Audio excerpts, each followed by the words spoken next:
Olá, minha turma 20CDD02. Hoje, nesse clima de São João, eu sei que o São João foi ontem, mas o mês inteiro é comemorado, né? Nesse festejo junino, essa alegria.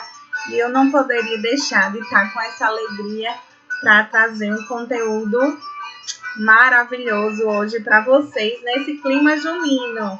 Então, espero que vocês estejam aí nessa energia boa para a gente compartilhar conhecimentos e ser tudo maravilhoso. Então, vamos comigo? Então, vamos lá. Acabando aí essa música, né, que dá todo um gás na gente. Mas eu preciso que vocês acompanhem no capítulo 17, página 80. O assunto é de sinais vitais, um assunto extremamente importante, fundamental, como ferramenta para vocês, tá certo? No trabalho de vocês. Vocês vão utilizar todos os dias, certo? Essas ferramentas, então é importante que vocês tenham atenção nesse conteúdo online de hoje. O que é que a gente vai estar vendo hoje? Vai conhecer todos os sinais vitais, também as terminologias e os valores de referências. Essas terminologias vocês não têm no livro, então é importante que vocês façam anotações, que guardem com vocês esses nomes, tá certo? E quando a gente voltar para a prática, quando a gente voltar para a sala de aula, a gente vai aprender a ferir cada sinal vital desse, tá certo? Vamos fazer aí uma aula bem bacana, bem dinâmica. Cada um vai aferir no outro os sinais vitais e vai ser bem interessante. E aí a primeira pergunta que eu faço a vocês. O que são sinais vitais? Prestem bem atenção. Eu não estou perguntando quais são os sinais vitais. Eu estou perguntando o que são os sinais vitais. Eu estou perguntando o conceito. Então, quais são os conceitos, né? Sinais vitais são aqueles que evidenciam o funcionamento, mas também as alterações da função corporal. Ou seja, são indicadores de vida. Quando eu vou aferir um sinal vital numa pessoa, eu quero saber se ela está bem ou não. Eu quero saber se está tendo alguma disfunção ou se está tudo ok. E dentre os inúmeros sinais que são utilizados na prática diária para auxílio do exame clínico. Então, quais são os sinais vitais? Pressão arterial, pulso, temperatura e respiração. São esses que a gente vai aprender hoje, combinado? Então, o primeiro sinal vital, a gente vai estar falando da temperatura. E aí, a temperatura ela é mantida entre a produção e a perda de calor pelo organismo no ambiente e deve ser um mecanismo controlado pelo hipotálamo, que fica bem aqui, ó, esse amarelinho, que fica lá no cérebro, lá no encéfalo, que é o conjunto de órgãos que fica aqui na parte do crânio, tá? Gente, uma pergunta que eu gosto de fazer para vocês. Será que a temperatura do ambiente modifica, tipo assim, de acordo com a temperatura do ambiente é a temperatura do meu corpo? Será que é assim? Será que a temperatura do ambiente vai influenciar para manter a minha temperatura interna? O que é que vocês acham? Eu tenho certeza que muita gente vai dizer que sim, mas a resposta é não, tá? Imagina só, a gente mora no Polo Norte, tá 0 graus, certo? Lá no Polo Norte. E aí, vocês acham que a temperatura do meu corpo tá 0 graus também? Então, isso é muito importante, gente. Independente da temperatura externa, da temperatura do meio ambiente, o nosso organismo ainda assim consegue manter-se em equilíbrio devido ao hipotálamo. Ele consegue fazer com que o nosso corpo mantenha uma temperatura normal, mesmo que esteja muito quente ou mesmo que esteja muito calor. Claro que essa temperatura, né, do meio ambiente, quando sofrem mudanças, pode ser que a gente entre em desequilíbrio e acabe adoecendo. Desculpa. E acabe adoecendo. Então, isso a gente tem que entender também que é um processo que pode gerar patologia, essa mudança de temperatura. Mas não significa dizer que a temperatura do ambiente tem que estar sempre de acordo com a temperatura do corpo. Isso não existe. E aí eu trago as terminologias com as referências. Quando a gente fala em hipotermia. Hipo.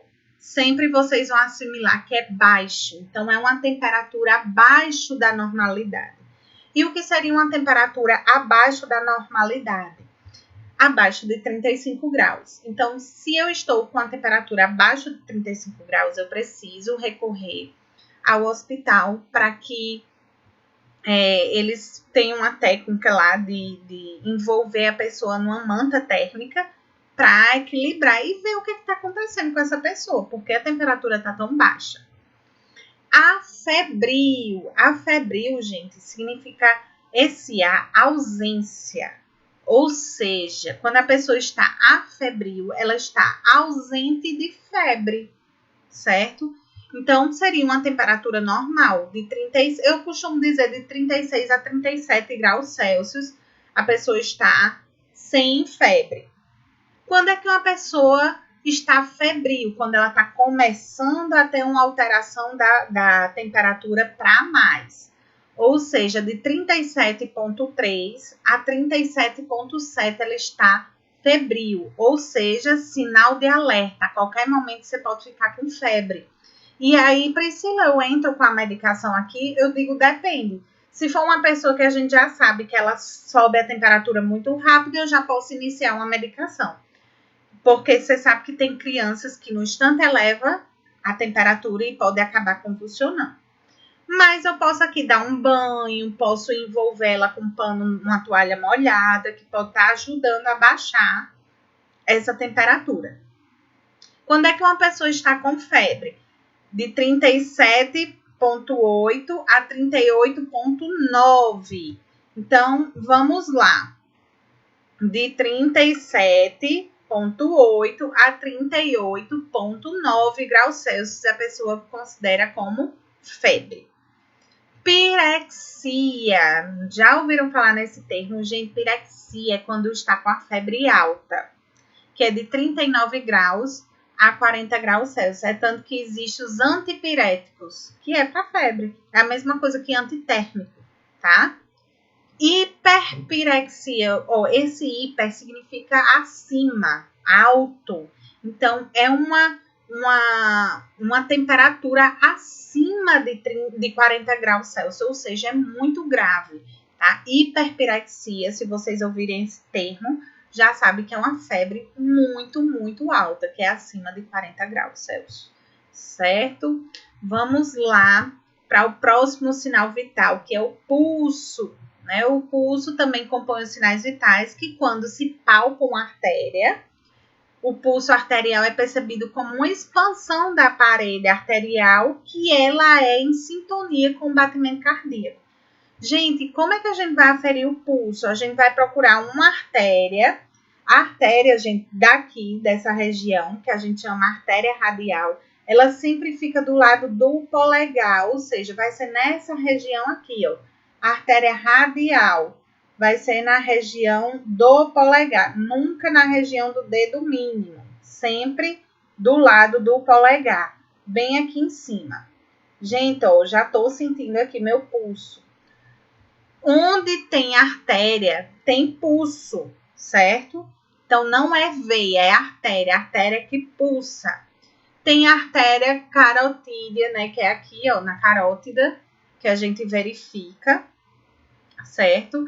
E aí a gente vai contar dentro de 1 minuto quantas vezes a gente sentiu pulsar.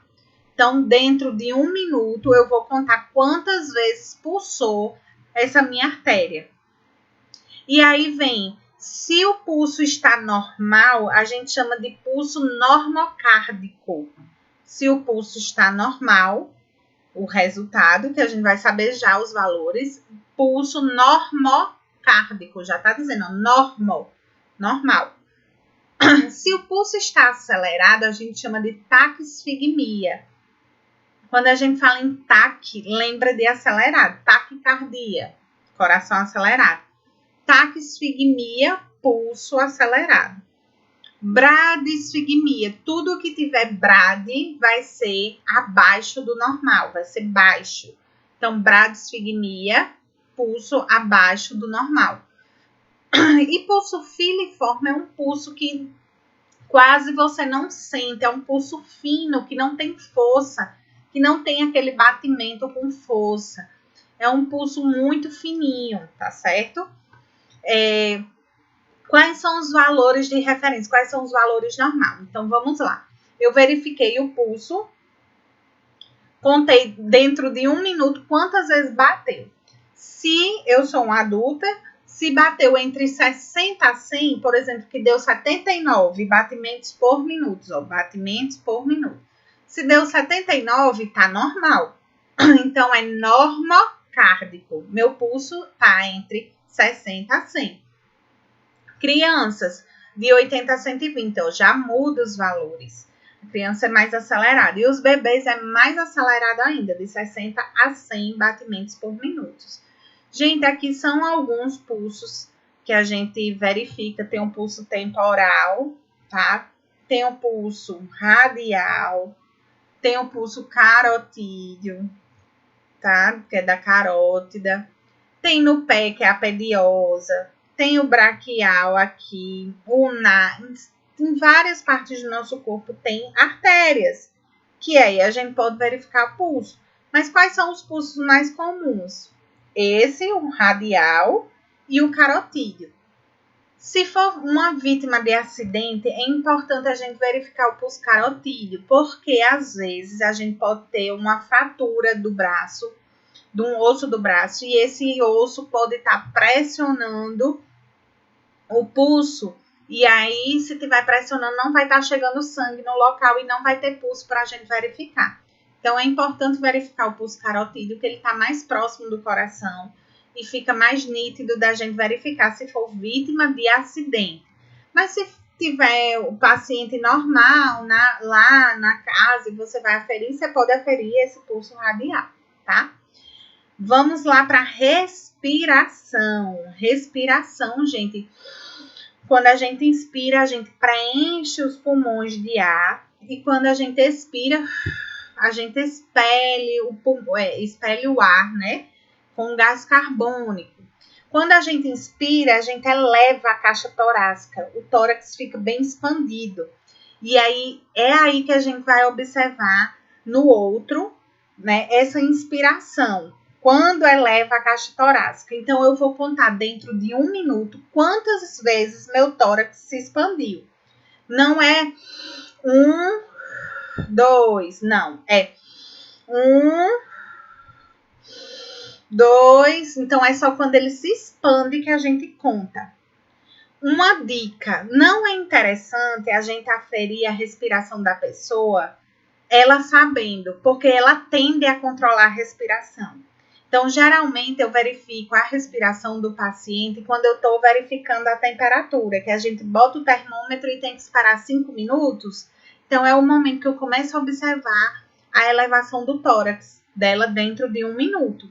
Então, eu vou verificar quantas vezes o tórax dela se elevou dentro de 1 minuto. E aí, eu vou ter aqui os termos e os valores de referência. Quando a pessoa está eupneia, é porque ela está com a respiração normal. No prefixo, quando tem eu, significa normal. Então, o que seria uma respiração normal?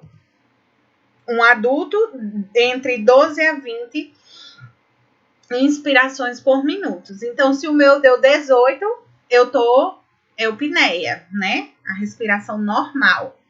Dispneia é quando há uma respiração difícil. Você vê que aquela pessoa tem dificuldade de respirar, uma respiração curta, rápida.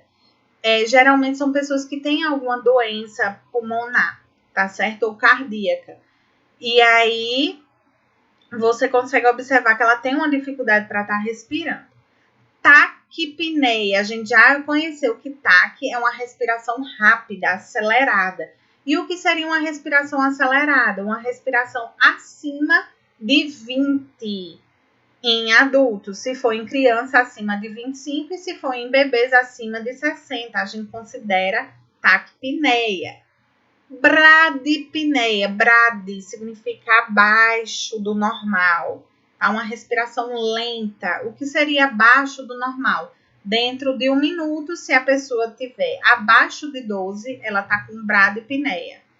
Se for uma criança, abaixo de 20. E se for um bebê, abaixo de 30.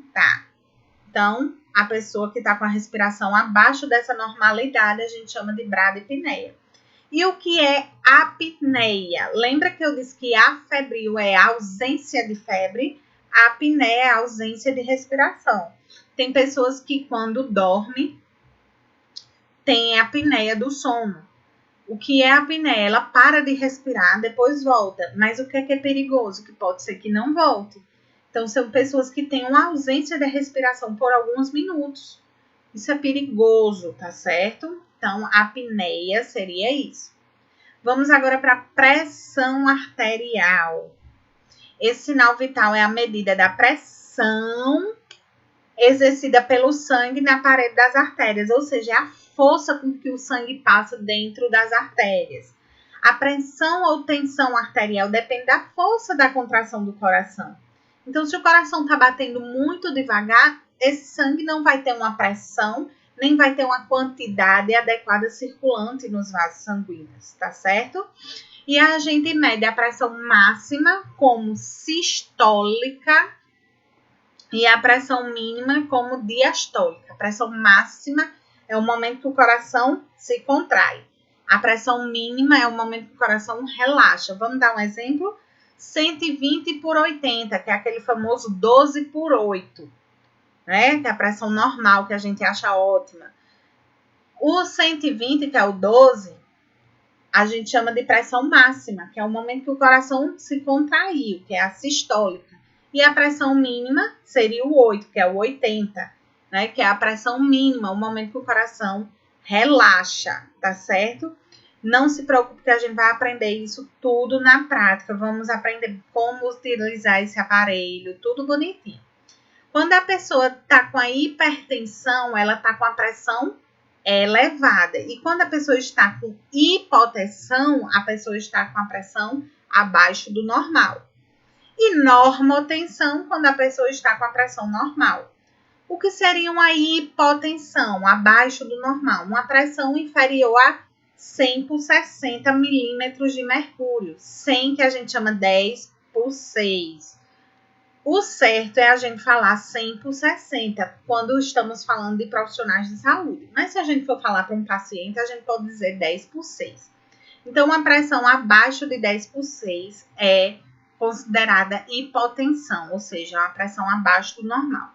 Normotensão é o 12 por 8, que é o 120 por 80. E hipertensão acima de 140 por 90, que é o 14 por 9. Tá certo? É importante, gente, sempre que for aferir a pressão, eu vou dizer isso na prática, que vocês vejam se o paciente veio andando, ou correndo, ou caminhando no sol, que tudo isso pode alterar. Se ingeriu bebida alcoólica, não pode deixar as pernas cruzadas, tem que aguardar aí pelo menos 10 minutinhos para aferir se ele veio a pé, tá certo? Então, tudo isso é importante antes de aferir a pressão. Não se preocupem que vamos ter uma aula super prática disso, que a gente vai estar aprendendo bem melhor. Hoje eu quero que vocês fixem na parte teórica. Trouxe aqui um exercício e uma forma da gente revisar o que a gente estudou agora.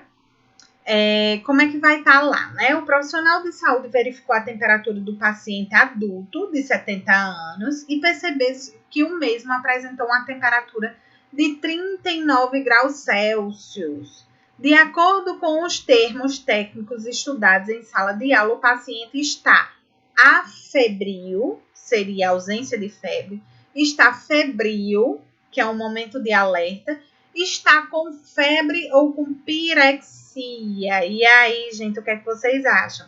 Afebril ele não tá. Ele não tá sem febre, ele tá com febre. Febril, também aqui 39, a gente já considera que tá uma temperatura elevada. Agora a pergunta é, ele tá com febre ou ele tá com pirexia? E aí? Então, voltem o conteúdo e vejam qual é a resposta correta. Eu já dei um spoiler. É entre febre e pirexia. Vamos para outra. Ao verificar o pulso de adulto, é considerado normal a frequência cardíaca entre 60 batimentos por minuto a 200 batimentos por minuto. Essa afirmativa está certa ou errada? E aí, o normal, o valor de referência para verificar o pulso de um adulto é de 60 a 200? Será? É de 60 a 100, gente, não a 200, tá certo? Então, fica aqui uma revisão e uma orientação do que vocês vão encontrar no exercício. Não deixem de fazer o exercício e entregar no máximo com 7 dias. Não deixem para a última hora. Realize o exercício logo para que vocês tenham esse comprometimento conosco. Próximo conteúdo online vai ser revisão de todo esse módulo, tá certo? Então, eu conto com a participação de vocês. Espero que vocês tenham gostado do conteúdo online de hoje. E um excelente mês junino para a gente, com essa alegria contagiante, né? Nenhum obstáculo será grande se a sua vontade de vencer for maior. Então, vamos à luta, vamos vencer, que a gente chega lá. Um beijo e até o próximo conteúdo online.